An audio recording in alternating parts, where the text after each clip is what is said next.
દુનિયામાં જ્યાં પણ ક્રિકેટ રમાય તેનું ધ્યાન રાખવા માટે આઈસીસી છે, ઇન્ટરનેશનલ ક્રિકેટ કાઉન્સિલ એનું પૂરું નામ. હવે આ આઈસીસી વાળા અમુક ટાઈમે રેન્કિંગ આપતા હોય કે ભાઈ વન ડેમાં આ બેટ્સમેન છે, બોલર આ છે, ટેસ્ટમાં આ છે, એવી રીતના નંબર આપતા હોય અમુક ટાઈમે.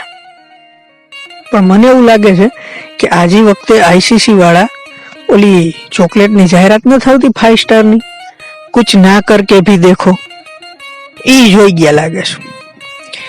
એનું હું તમને ઉદાહરણ આપું કે વર્લ્ડ કપ શરૂ થયો ને ત્યારે વન ડે વર્લ્ડ કપ શરૂ થયો ત્યારે બાબર આઝમ દુનિયાના નંબર 1 બેટ્સમેન હતા વન ડેમાં, અને વર્લ્ડ કપ પૂરો થયો ત્યારે શુભમન ગિલ થઈ ગયા નંબર 1 બેટ્સમેન, શુભમન ગિલ, અને નંબર 2 બાબર આઝમ. હવે 42 દિવસ સુધી શુભમન ગિલ નંબર 1 બેટ્સમેન રહ્યા.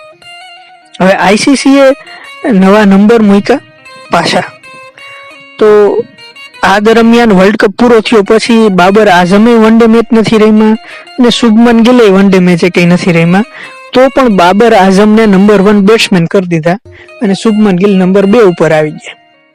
જોયું ને તમે, કુછ ના કરકે ભી દેખો, 5 સ્ટારની ચોકલેટની જેમ બેમાંથી એકે કાંઈ ન કર્યું તો એક નંબર 2 નંબર 1 થઈ ગયા. એટલે મને એવું લાગે છે કે આઈસીસી વાળા આજે વખતે 5 સ્ટાર ચોકલેટની જાહેરાત જોઈ ગયા લાગે છે નંબર આપવામાં.